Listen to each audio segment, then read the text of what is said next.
Shumë udhëtar pyesin se cili është vendi më i sigurt në avion në rast aksidenti. Statistikat shumë vjeçare kanë analizuar mbijetesën në përplasje të ndryshme, duke treguar qartë ndikimin e pozicionit të ulëses.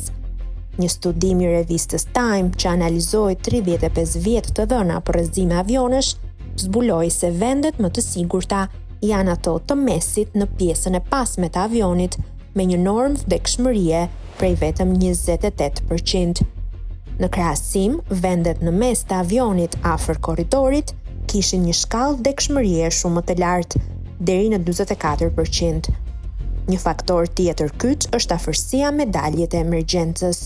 Kjo u konfirmua dhe në tragjedinë e fundit me avionin Air India, ku i vetmi mbijetuar ndodhej pikërisht pranë një daljeje emergjence në një Boeing 787.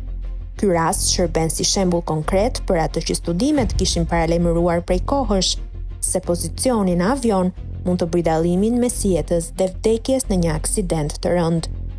Sipas analizave, pjesa e pasme e avionit ka një shkallë vdekshmërie prej 32%, pjesa e mesme 39%, ndërsa pjesa e përparme 38%.